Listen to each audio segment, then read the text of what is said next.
every crime is a wound on the world. We're here to dissect it, layer by layer, to find the truth buried within. This is Anatomy of Crime. The light in Dallas on November 22, 1963, was brilliant and unforgiving. It was the kind of bright, brittle autumn sun that makes colors pop and casts sharp, definitive shadows. For the citizens lining Elm Street, it illuminated a moment of immense civic pride and proximity to power. There, in an open-top Lincoln Continental limousine, sat the President of the United States, John F. Kennedy, and his wife, Jacqueline. They were young, glamorous, the very embodiment of a hopeful, forward-looking America. The motorcade moved slowly, deliberately, designed for maximum visibility. The President was smiling, waving, connecting with the adoring crowds.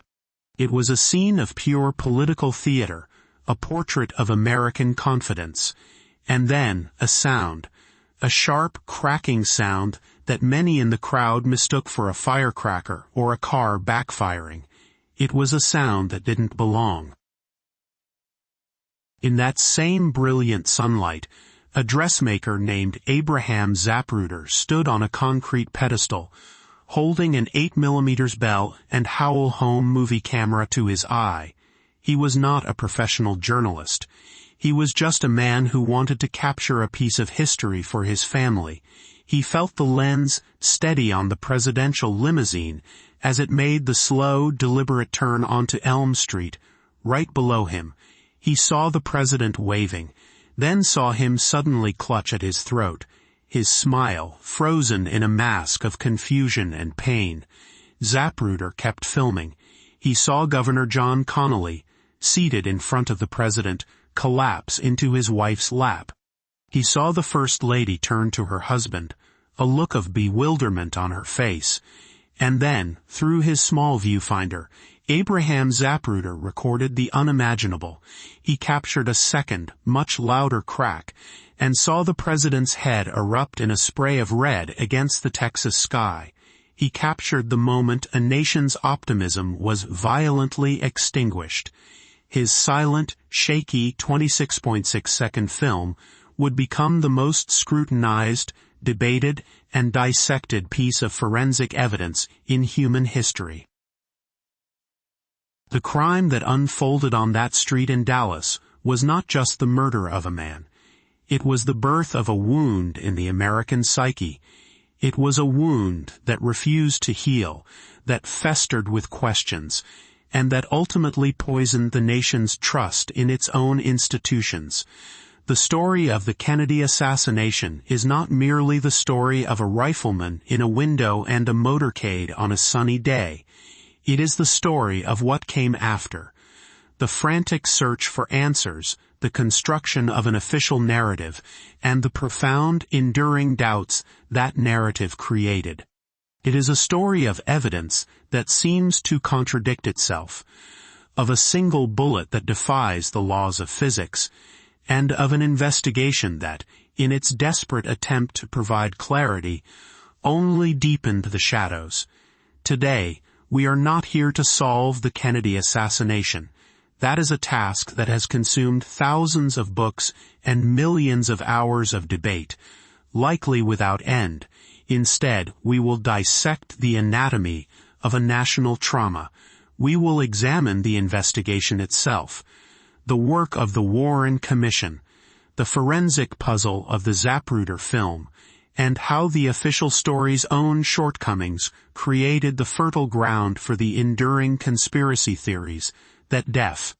In this case today, we will explore how the search for a simple truth created an infinitely complex mystery. The immediate aftermath of the shots was pure, unadulterated chaos. In Dealey Plaza, the air, once filled with cheers, was now thick with screams and the smell of gunpowder. People dropped to the ground, shielding their children, their minds struggling to process what their eyes and ears had just told them. Secret Service agents, momentarily frozen in disbelief, sprang into action. Agent Clint Hill, riding on the running board of the follow-up car, vaulted onto the trunk of the presidential limousine, pushing Jackie Kennedy, who was crawling onto the back of the car in a state of shock, back into her seat. The Lincoln, a bubble of chrome and optimism, just seconds before was now a death wagon, accelerating frantically toward Parkland Memorial Hospital. The plaza itself became an instant crime scene, but one without clear boundaries or control. Witnesses pointed in every direction. Some pointed up, toward the 6-story brick building of the Texas School Book Depository. Others, a significant number, pointed toward a stockade fence atop a small grassy knoll to the president's right and front. In those first minutes, the truth was a frantic, multi-directional whisper, not a single clear report. Law enforcement descended on the area. Motorcycle officer Marion Baker, hearing the shots, raced into the book depository.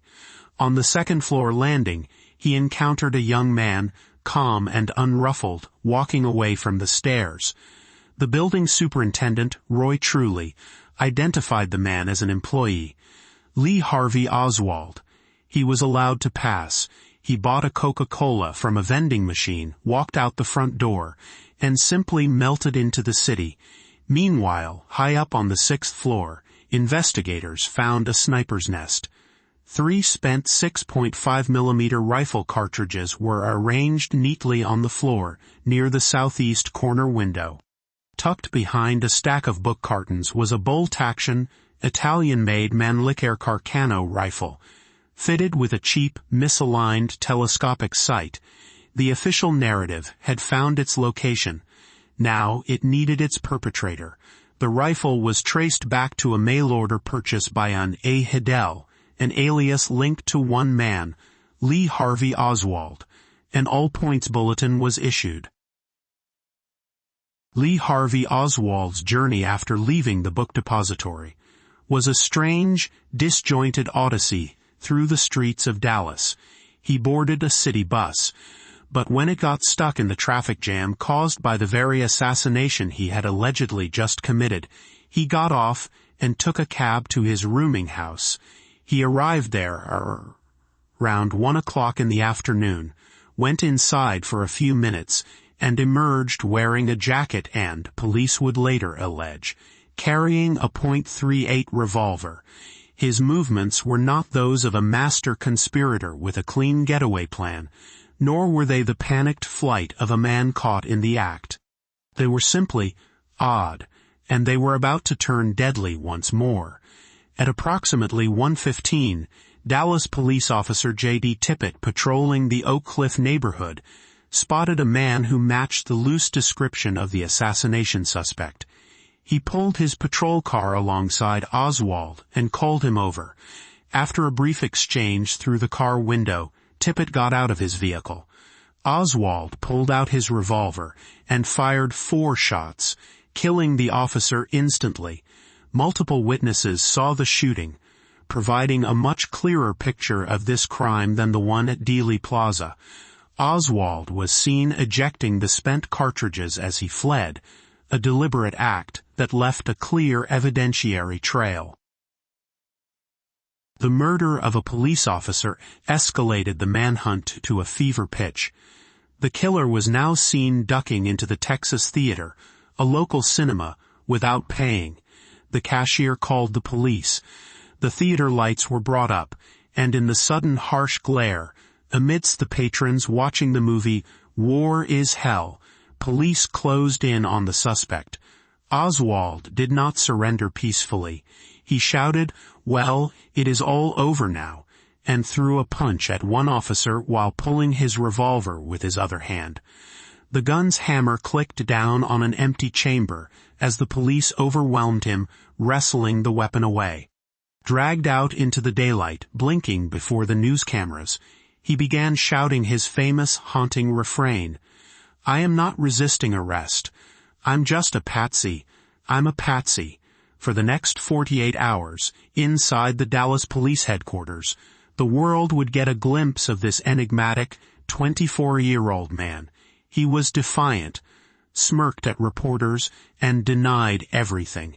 He denied killing President Kennedy. He denied killing Officer Tippit. He denied owning the rifle. He gave conflicting stories and demanded legal representation, which he never fully received. The evidence against him was mounting. The rifle, the revolver, fibers from his shirt found on the rifle, but Oswald himself remained an impenetrable puzzle. He was a former Marine, a trained sharpshooter who had inexplicably defected to the Soviet Union in 1959, only to return to the United States with a Russian wife in 1962.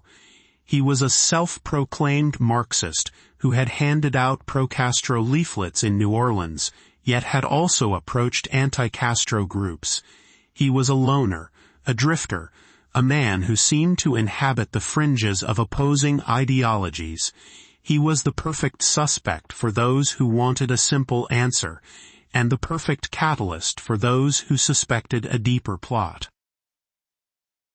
The nation and the world waited for the legal process to unfold, for the trial that would lay all the facts bare. But that trial would never happen. On Sunday, November 24th, as Oswald was being transferred from the city jail to the county jail, the Dallas police decided to parade him through the building's basement in front of a throng of reporters and live television cameras. It was a catastrophic security failure. As Oswald was led out, a man suddenly lunged from the crowd, a revolver in his hand. A single shot echoed in the cavernous concrete space. Lee Harvey Oswald, the man at the center of the century's greatest crime, crumpled to the ground, mortally wounded. His killer was a local nightclub owner named Jack Ruby, a man with known ties to organized crime, who claimed he acted out of patriotic grief and a desire to spare Jackie Kennedy the ordeal of a trial. But with that single televised gunshot, the case was sealed in a tomb of permanent ambiguity. The only person who could have definitively explained his own actions, who could have confirmed he was a lone fanatic or revealed he was part of a larger conspiracy, was silenced forever. Jack Ruby's act didn't provide closure. It was the ultimate act of sabotage against the truth.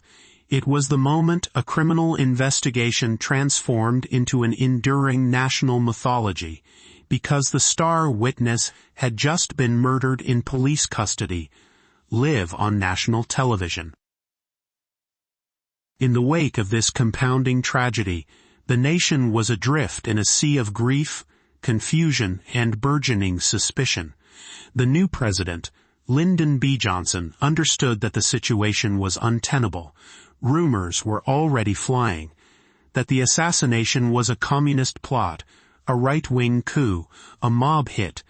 The Cold War was at its peak, and the specter of the crime leading to a nuclear confrontation was a very real fear in the halls of power. To quell the rising tide of conspiracy and to provide a single authoritative account of what had happened, President Johnson issued Executive Order 11,130 on November 29, 1963. It created the President's Commission on the Assassination of President Kennedy.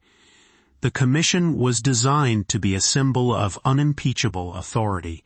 It was to be chaired by the most respected legal figure in the country, Earl Warren, the Chief Justice of the Supreme Court. Its members were a curated list of the Washington establishment. Senators Richard Russell and John Sherman Cooper, Congressmen Hale Boggs and Gerald Ford, Allen Dulles, the former director of the CIA, whom Kennedy had fired after the Bay of Pigs fiasco, and John J. McCloy, a respected diplomat and former president of the World Bank. The Commission's mandate was clear and monumental: to evaluate all the facts and circumstances surrounding the assassination and the subsequent killing of Lee Harvey Oswald, and to report its findings and conclusions to the American people. The unspoken mandate was even more critical: to restore order, to reassure a terrified public that this was not the result of a powerful conspiracy that had seized control of the country, but rather the isolated act of a disturbed individual. The pressure on the Warren Commission was immense. They needed to be thorough, but they also needed to be fast. They needed to be definitive, to put an end to the speculation that threatened to destabilize the nation. This inherent tension between a truly open-ended investigation and the political necessity of a simple, calming conclusion would come to define their work and ultimately undermine their credibility. The Commission and its staff of lawyers and investigators spent nearly 10 months on their task. They reviewed thousands of reports from the FBI, the Secret Service, and Dallas police. They took testimony from over 500 witnesses. They analyzed the Zapruder film, the rifle, the bullets, and the autopsy reports. They dug into every facet of Lee Harvey Oswald's strange life. In September of 1964, the Commission released its findings in a massive 888-page report, supplemented by 26 volumes of hearings and exhibits. Its conclusions were stark, absolute, and designed to be the final word on the matter. The Warren Report, as it came to be known, concluded that President Kennedy and Governor Connally were struck by bullets fired from the 6th-floor window of the Texas School Book Depository. It concluded that the weapon used was the 6.5mm Mannlicher Carcano rifle owned by Lee Harvey Oswald. It concluded that Lee Harvey Oswald was the sole assassin. It found no evidence that either Oswald or Jack Ruby were part of any conspiracy, domestic or foreign, to assassinate the president. The official story was now codified. A lone, disaffected Marxist had, for his own unknowable reasons, managed to change the course of world history with a cheap mail-order rifle. For a nation desperate for answers, the Warren Report was intended to be a reassuring balm. It presented a contained, comprehensible tragedy. It was a story of individual madness, not institutional failure or systemic rot. But for a growing number of critics, the report was not an answer, but a cover-up. It seemed too neat, too simple, and as they began to pick through those 26 volumes of evidence, they found that the Commission's definitive conclusions rested on a foundation that was shockingly, terrifyingly fragile. The cornerstone of that foundation, the one element that held the entire lone gunman theory together, was a single piece of evidence that would become the most controversial artifact in American criminal history, the magic bullet. The forensic heart of the Warren Commission's case is the Zapruder film. Its grainy, silent frames became the immutable timeline against which every theory had to be tested. The camera captured the events at a speed of 18.3 frames per second, providing a precise if brutal clock. As investigators analyzed this timeline, they ran into a significant problem. The president is first seen reacting to a wound at approximately frame 224. As he emerges from behind a large street sign, he clutches his throat and his elbows fly up in a gesture known as the Thorburn position, an involuntary reaction to a wound to the upper spinal cord. Governor Connally, sitting directly in front of him, shows no reaction at this point. He begins to react to his own wounds at around frame 230, turning sharply to his right, his mouth open in a silent scream. The fatal headshot occurs much later, at frame 313. The problem was the rifle. The Mannlicher Carcano was a bolt-action weapon. FBI tests determined that the minimum time required for a trained marksman to fire the rifle, operate the bolt, to eject the spent cartridge, reaim, and fire again was 2.3 seconds. At 18.3 frames per second, That translates to roughly 42 frames of film. Here was the mathematical dilemma. If the shot that hit Kennedy at frame 224 and the shot that hit Connolly around frame 230 were two separate shots, there would only be about 6 frames, or 1/3 of a second between them. This was far too fast for Oswald, or anyone, to have operated the bolt and fired again. The commission was faced with a stark choice. Either there were two separate gunmen firing in near-perfect synchrony, implying a conspiracy, or one bullet had to account for the wounds in both men. To save the lone gunman theory, the commission had to prove that a single bullet was responsible. This task fell to a young junior counsel on the commission staff named Arlen Specter. It was Specter who developed and championed what would come to be known, derisively, as the single bullet theory. He proposed a trajectory that was complex, and to many utterly unbelievable. This single bullet, he argued, was the second of 3 shots fired by Oswald.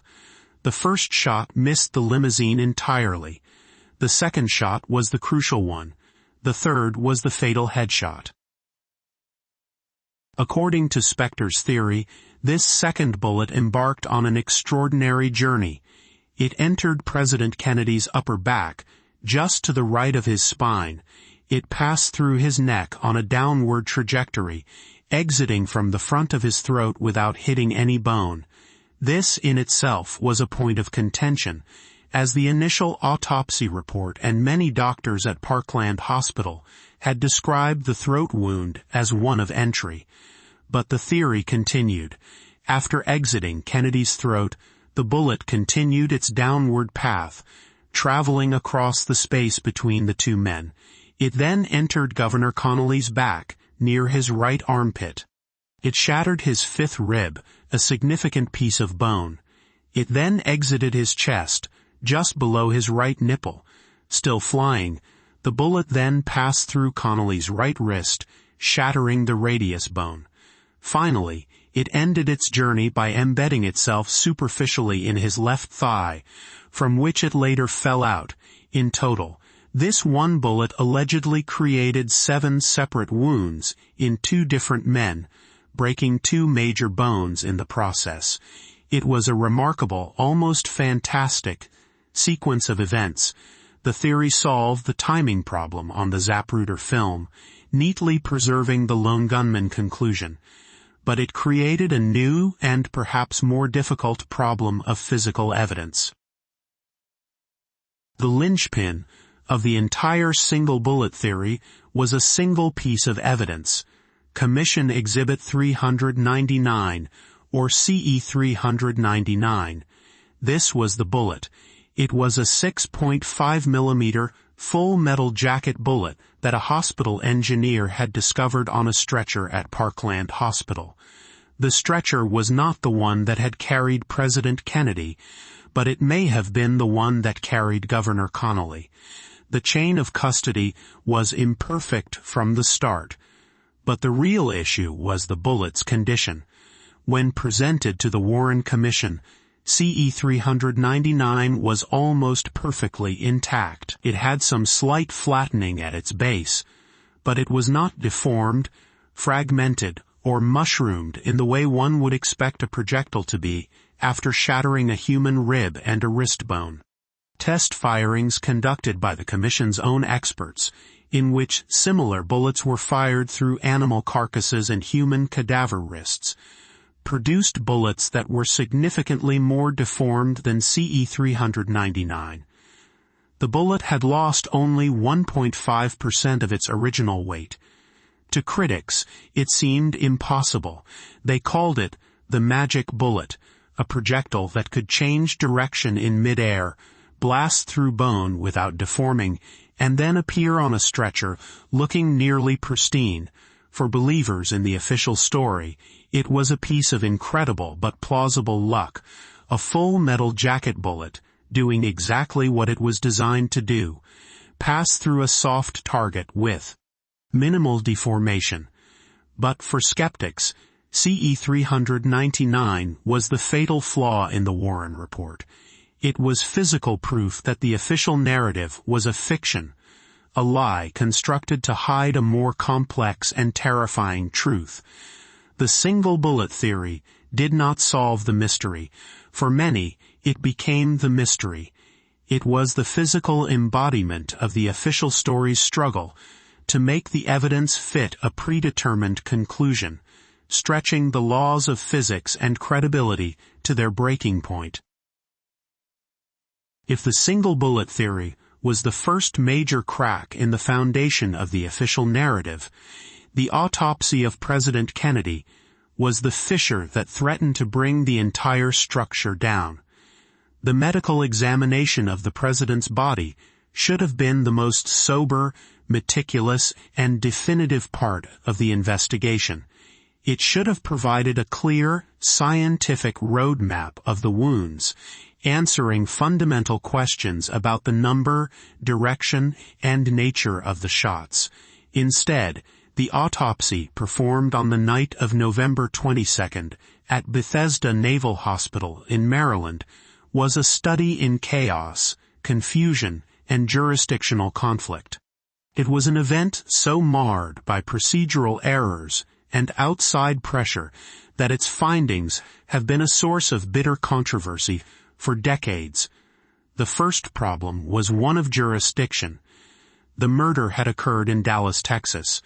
Under Texas law, the autopsy should have been performed by the Dallas County Medical Examiner, Dr. Earl Rose, who was waiting at Parkland Hospital to do his job. But the Secret Service and presidential aides refused. In a tense and emotional confrontation, they essentially strong-armed their way past Dallas officials, taking the president's body onto Air Force One to be flown back to Washington, D.C. The rationale was that the president was a federal figure, but the result was that the body was removed from the legal jurisdiction where the crime occurred, and the crucial first hours of the forensic examination were lost. The autopsy was conducted by 3 military pathologists, Commander James J. Humes, Commander J. Thornton Boswell, and Lieutenant Colonel Pierre Fink. While they were competent physicians, they were not forensic pathologists trained in gunshot wounds or criminal cases. Their primary experience was in military medicine, dealing with disease and battlefield trauma, not the specific rigors of a murder investigation. They were operating under immense pressure in a crowded autopsy room filled with FBI agents, Secret Service agents, and high-ranking military officials, some of whom seemed to be directing the proceedings. The doctors were not even aware of the wound to the president's throat when they began. The doctors at Parkland Hospital had performed a tracheotomy directly through that wound in an effort to save the president's life, obscuring its nature.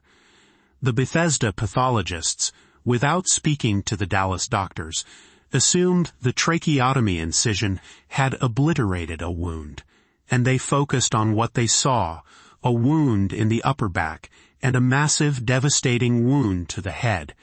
Their initial examination of the back wound was inconclusive.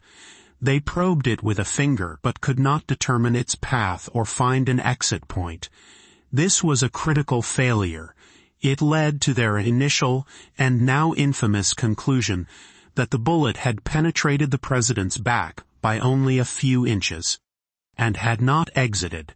This finding, of course, directly contradicted the single bullet theory, which required that very bullet to exit from the throat.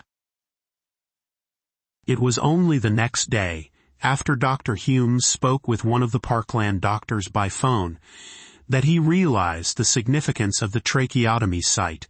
He then concluded, without having seen the undisturbed throat wound himself, that it must have been the exit point for the bullet that entered the back. This change was crucial for the Warren Commission's narrative, but it was a conclusion reached after the fact, not through direct observation during the autopsy. This sequence of events has fueled endless suspicion. In a highly irregular move, Dr. Humes later burned his original blood-stained autopsy notes in his fireplace, claiming they were too sensitive. He rewrote the report from memory. The official autopsy photographs and X-rays have also been a source of intense debate. The House Select Committee on Assassinations, which reinvestigated the case in the late 1970s, concluded that the photos and X-rays were authentic, but their own forensic panel sharply disagreed with the Warren Commission's medical conclusions, particularly regarding the location of the head wound. The autopsy failed in its most basic mission. Instead of providing a clear, unimpeachable record, it produced a confused and contradictory one. It created a medical narrative that had to be retroactively altered to fit the emerging lone gunman theory.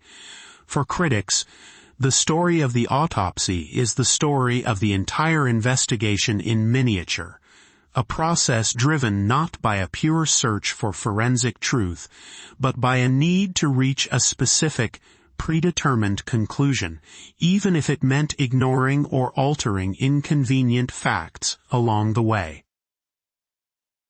Beyond the esoteric debates about ballistics and autopsy procedures, there was the more visceral evidence of human senses.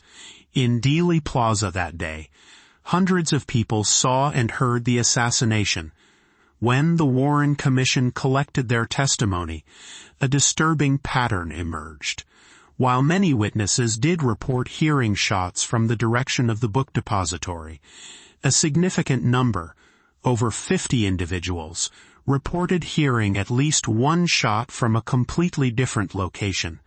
The grassy knoll, a small, sloping hill to the right and front of the presidential limousine. This wasn't just a vague feeling. Witnesses like S.M. Holland, who was standing on the railroad overpass overlooking the plaza, were adamant. He described seeing a puff of smoke rise from behind the stockade fence on the knoll at the exact moment of the fatal headshot. Jean Hill, a schoolteacher standing on the grass opposite the knoll, ran toward it immediately after the shooting, convinced the shots had come from there. Lee Bowers, a railroad worker in a tower behind the knoll, testified to seeing suspicious men and cars in the area just before the motorcade arrived, and described a commotion or flash of light from that spot during the shooting. The Warren Commission dealt with these ear witnesses by largely dismissing their testimony. The report attributed the conflicting accounts to the confusing echoes of gunfire in the urban canyon of Dealey Plaza. The Commission concluded that since the scientific and physical evidence pointed exclusively to the book depository, any witness testimony to the contrary must be mistaken. This decision to prioritize their own theoretical reconstruction over the direct sensory experience of dozens of witnesses was a critical error in judgment. It created the impression that the Commission was cherry-picking evidence, accepting testimony that fit its theory and discarding anything that did not. It gave a powerful voice to the idea of a second shooter, a phantom gunman on the grassy knoll who fired the fatal shot from the front, and that idea had its own powerful, seemingly irrefutable piece of evidence, the final, horrific moments of the Zapruder film. At Zapruder frame 313, the fatal shot strikes President Kennedy in the head. The impact is devastating, but what happens in the next fraction of a second is what has fueled more debate than perhaps any other aspect of the case. The president's head and upper body are thrown violently backward and to his left, back and to the left. This motion is undeniable, visible to anyone who watches the film, and to millions of people, it is simple, intuitive physics. If you are hit by a projectile from behind, you are driven forward. If you are hit from the front, you are driven backward. Kennedy's violent backward motion, therefore, seemed to be a clear, visual refutation of the official story. It was the smoking gun on film, proof of a shot from the grassy knoll in front of him. The Warren Commission was aware of this problem. Their explanation was that the backward motion was not the result of the bullet's impact, but rather a massive involuntary neuromuscular spasm. The bullet, they argued, destroyed a portion of his brain that controlled motor functions, causing the muscles in his back to violently contract, arching his body backward. Over the years, other scientific theories have been proposed to explain the backward motion. One prominent theory is the jet effect. This hypothesis suggests that as the bullet exited the front of the president's skull, it created a massive wound from which brain matter, blood, and tissue were expelled forward with explosive force. This forward expulsion acted like a rocket engine, creating a reactive force that pushed the president's head backward. Experiments have shown this effect is possible. But for the average person, these explanations, whether a neuromuscular spasm or a jet effect, seem complex and counterintuitive. They feel like convoluted attempts to explain away what the eye can plainly see. The image of the president's head snapping back and to the left is perhaps the single most powerful piece of propaganda for conspiracy theories. It requires no expert testimony, no deep dive into ballistic charts. It is 24 frames of film, 1 1/3 seconds of visceral, visual evidence that seems to scream that the official story is wrong. It is the core of the cognitive dissonance of the Kennedy assassination, the conflict between what we were told happened and what we believe we can see with our own eyes. The shortcomings of the official narrative, the seemingly impossible single bullet, the bungled autopsy, the dismissed witnesses, and the confounding head snap, did not just create doubt. They created a vacuum. The Warren Report, intended to be the definitive story, was so full of holes and inconsistencies that it failed to satisfy the nation's need for a credible truth, and into that vacuum rushed a torrent of alternative theories. This is the ultimate legacy of the Warren Commission's flawed investigation. By producing a report that strained credulity, they inadvertently did more to fuel conspiracy theories than any conspiracist ever could have. They created the fertile ground in which suspicion could take root and grow into a sprawling, tangled forest of alternative narratives. The theories are vast and varied, pointing fingers in every direction. Some believe the CIA was involved, seeking revenge for Kennedy's perceived softness on communism and his handling of the Bay of Pigs. Allen Dulles, the CIA director Kennedy had fired, sat on the very commission investigating his death, a fact that has always been a red flag for researchers. Others point to the mafia. Attorney General Robert F. Kennedy had been waging a relentless war on organized crime, and figures like Santo Trafficante Jr. and Carlos Marcello had both the motive and the means for retaliation. Jack Ruby's mob ties only added fuel to this fire. Still, other theories focus on anti-Castro Cubans, enraged by what they saw as Kennedy's betrayal during the Bay of Pigs invasion, or, conversely, pro-Castro Cubans, or even the Soviet KGB, though subsequent intelligence has largely discredited those ideas. There are theories involving Vice President Lyndon B. Johnson, big oil tycoons, and the military-industrial complex. The grassy knoll is the focal point for most of these theories, the location of a second or even a third shooter who was part of a coordinated ambush. These theories are not all created equal. Some are based on credible witness testimony and circumstantial evidence, while others are wild speculation. But they all share a common origin. They are all born from the fundamental inadequacy of the official story. They exist because the Warren Report asked the American people to believe in a series of improbable events, to accept a conclusion that seemed to defy both common sense and the physical evidence. The assassination of President Kennedy ceased to be a simple murder case and became a modern American myth, a grand conspiratorial narrative about secret powers and hidden truths. The enduring power of these theories is not a testament to their individual strength, but a testament to the official story's profound weakness. The trauma was not just the murder itself, but the realization that the institutions charged with finding the truth were either unwilling or unable to provide a version of it that the people could believe. The work of the Warren Commission was born of a desire for closure, an attempt to cauterize a national wound with a simple, singular truth, but in its execution it achieved the opposite. The investigation, rushed by political necessity and hampered by its own internal biases, failed to produce a narrative that could withstand scrutiny.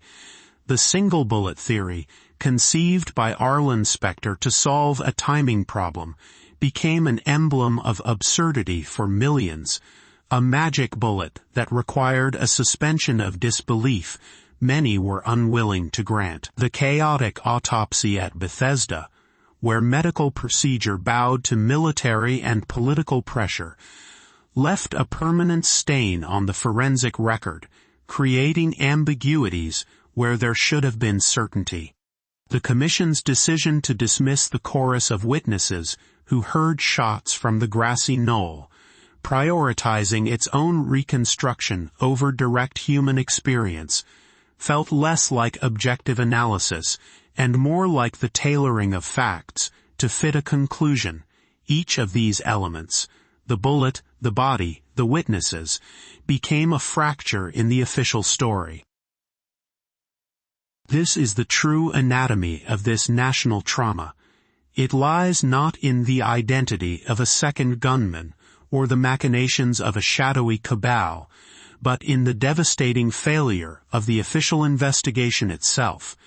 The trauma is rooted in the gap that opened on November 22, 1963, not just between a rifle and its target, but between the American people and their government.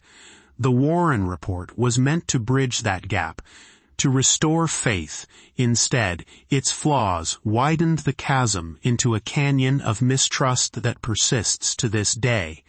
The conspiracy theories that define the Kennedy assassination are not just wild speculation from the fringes.